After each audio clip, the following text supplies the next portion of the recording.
everyone, and welcome to Flip the Script, Season 1, Episode 1, The 7 Deadly Sins of Messaging. My name is Becc Holland. I'm the CEO and founder of Flip the Script. Before we get going into the content here, I want you to stop what you're doing, go to flipthescript.co and download the associated deck so that you can follow along with me. But other than that, let's jump into the content.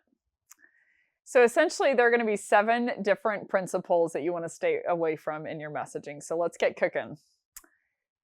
Principle number 1 that you want to stay away from is being too casual or too silly in your outreach. So this happens a lot within outreach. I think that SDRs and self-prospecting AEs, they're nervous a little bit and they're reaching out to their prospects and they want to build rapport. And so they get into the mindset where they want to break down that buyer-seller mentality and they want to wreck through that and get to know their prospect. But instead of saying something that's different and something that's relevant and getting them a little bit off record, which is where you want them to be, they coming off too silly. So if I were to, for example, have a meeting with former President Barack Obama and that meeting was at 3 o'clock, I would probably show up at 1 o'clock and make sure that I was there on time. I was out of respect, I'd want to make sure that I was there, that I was ready, I was prepared, and that I had, whatever he needed, ready to have a really productive meeting. And so when it comes to your prospects, if a company is paying you quite a bit of money to reach out to people just to get a meeting with them, it's probably because they have a lot of value to offer. It's probably, I imagine they've been in their career for anywhere from 10 to 15 to 20 years. Maybe they're head of or vice president or director level. And at that point, I think that they really have an interesting perspective and they deserve and have earned our respect as prospecting into them. So I am originally from the South. I am from Texas, born and raised from the DFW area. And one thing that I noticed when I was growing up and moving out to California is when I was in Texas and when I was living there full time, there was quite a number of gentlemen who would open the door for me when I was getting close to the door. And I always remember thinking like, man, that's really nice that they would do that. And I would return the respect by saying, thank you so much. And basically being very, pleasant and nice and polite back to them. So I think it's a really attractive behavior when we lead with respect because it calls out for respect to be returned in the behavior from one to us.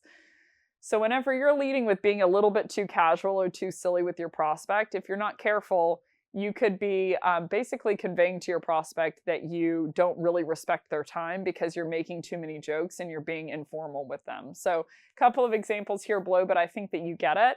Number 1 is GIFs or GIFs, however you call it, basically sending prospects your pictures of, whatever have you, but different funny images. You might get a laugh out of them. Very rarely do you get a response, but GIFs would be a good example of something I think is a little too informal, especially if you're, prospecting into someone who's of the vice president level or CXO level at a mid-market or enterprise company. Number 2 is some of these can be a little bit more overt like GIFs, and some of them are a little bit more slight. Like number 2 is, hey, Scott, or reaching out to someone and saying, hey, Daniel, instead of hi. So hey conveys that you feel like you're a little bit comfortable with them and that you don't mind using very casual language. Again, in the right context later down the funnel, it's okay. But early on, you want to be not overly formal, but not underly formal as well. So I think that hi would be the happy medium here. And then the third example here is the dreaded list. So what is the list, you ask? I have seen a lot in our outreach over the last couple of years where SDRs or self-prospecting AEs, it's usually SDRs more, are sending over messaging like, hi, Scott, reason for my outreach, or I haven't heard back from you, so I'm assuming it's because of one of 3 reasons. You're either lost on an island somewhere, got gobbled up by a shark, or don't value data. And again, you might get a laugh out of your prospect, but you don't really get the rapport with your prospect. And that's what buyers crave in the community and what we need to crave as sellers. So, I'd always, again, you don't have to be too overdressed or too overbuttoned. I mean, look at me. I've got a nose ring, right?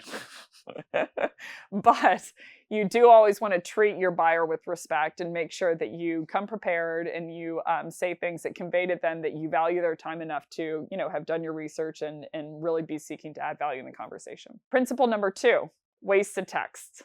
This is probably my favorite principle to teach not to do because it's so prevalent in the industry. I do this all the time, full disclosure.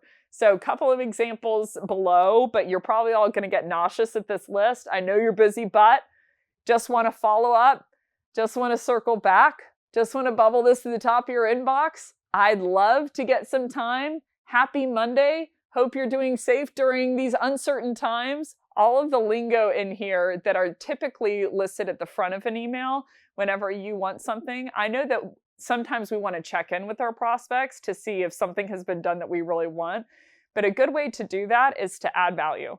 So a lot of times if I need something from a prospect, instead of saying like, hey, have you signed that thing?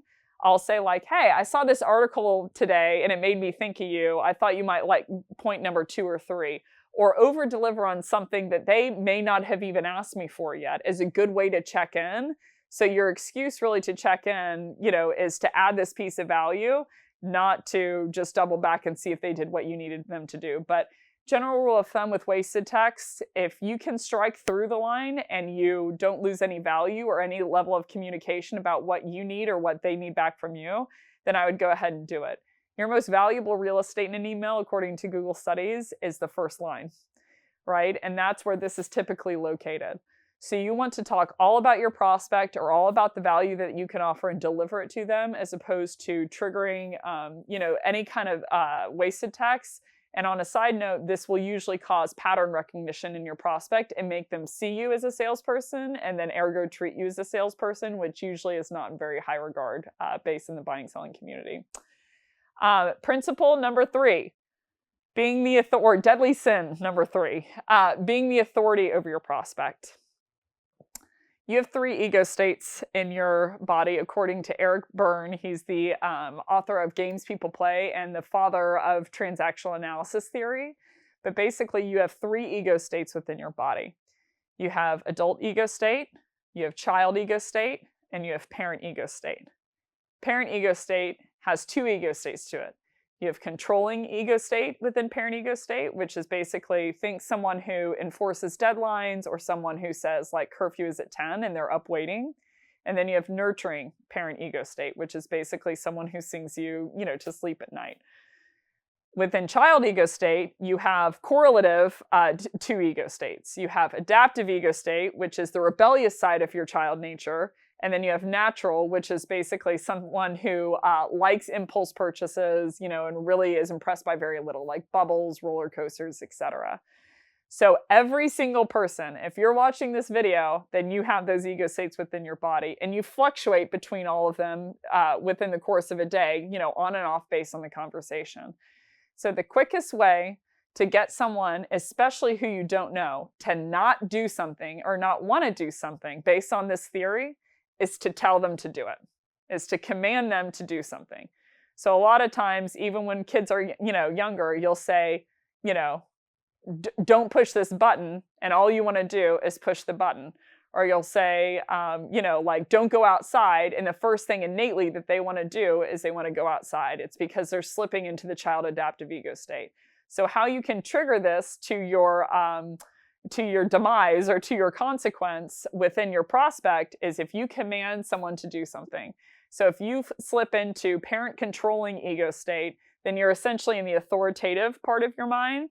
And when you're telling a prospect who owes you nothing and doesn't know you, and typically in the hierarchy chain is higher than you if you're prospecting into them, then they naturally are going to want to slip into child adaptive ego state and not want to do whatever you're telling them to do.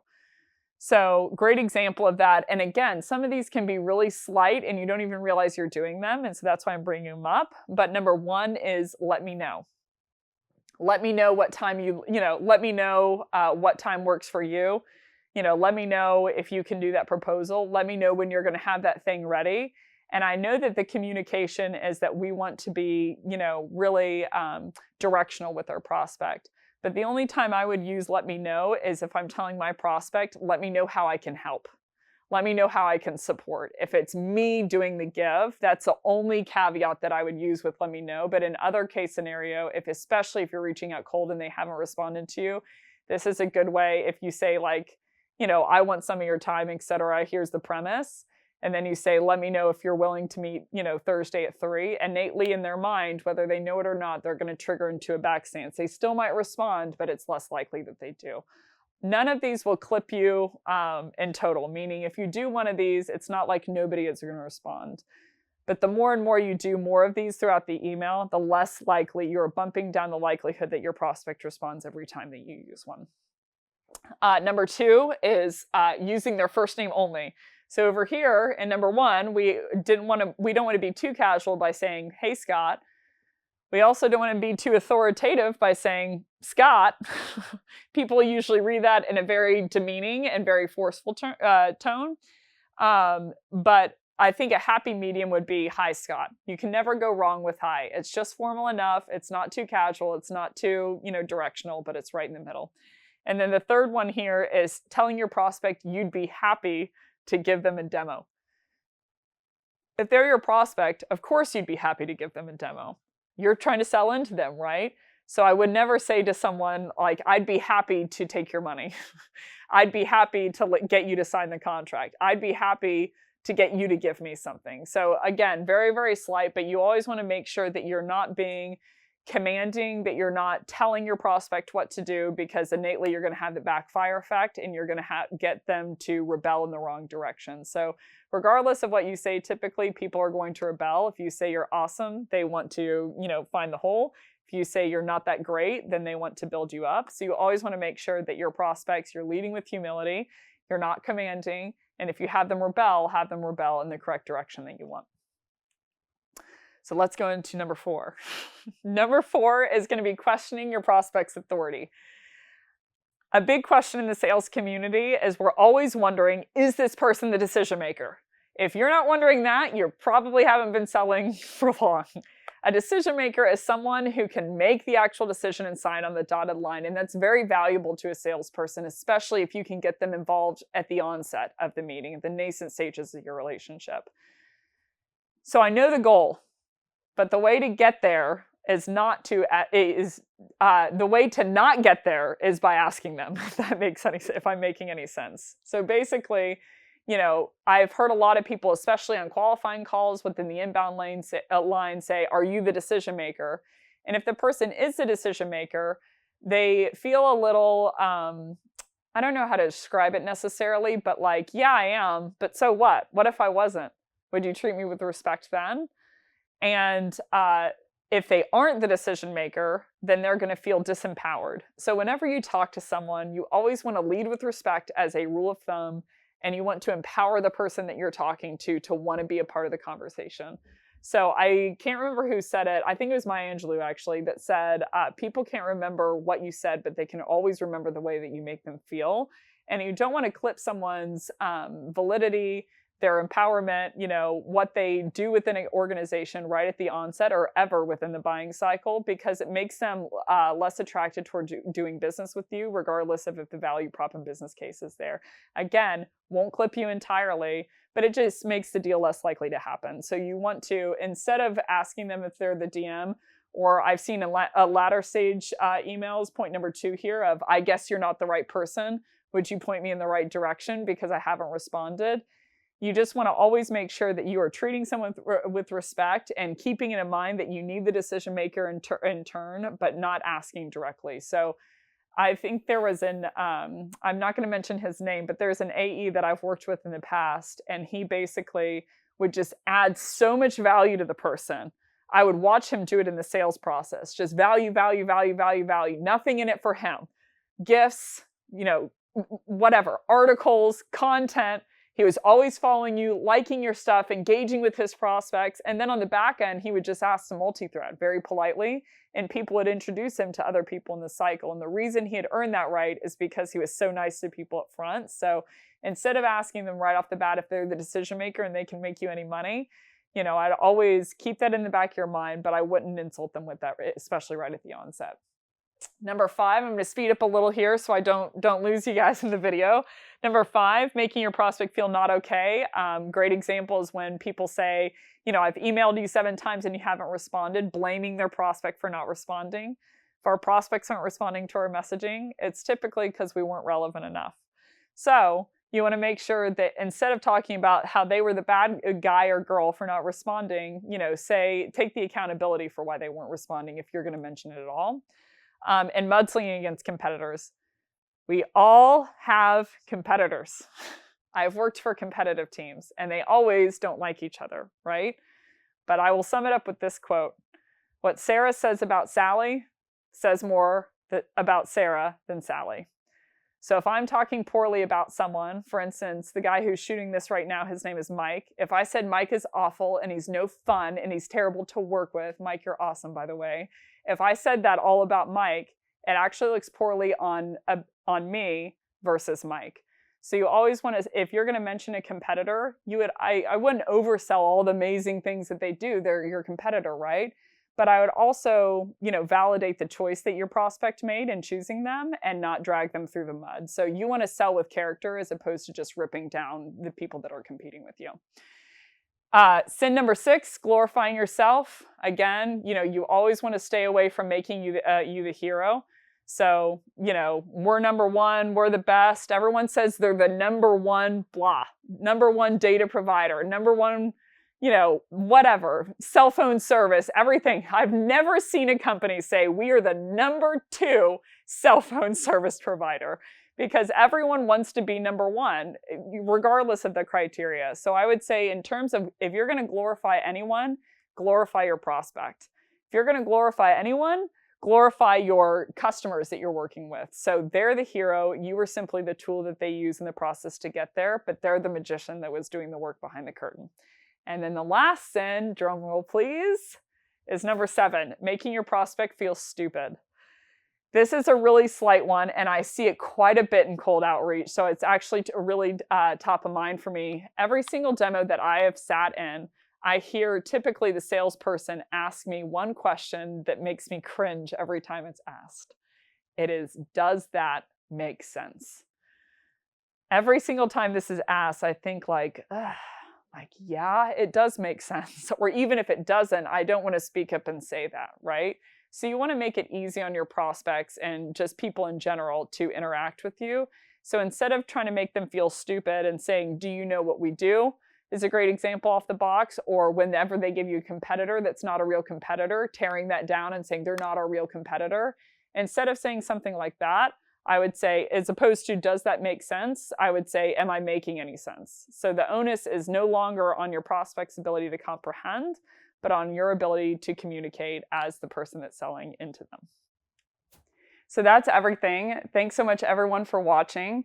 If you want to see more sessions like this on sales topics, be sure to go to flipthescript.co and you can log in and see any of the sessions that we have available there. Or if you want to see some behind the scenes updates, go to Flip the Script on LinkedIn and be sure to give us a follow.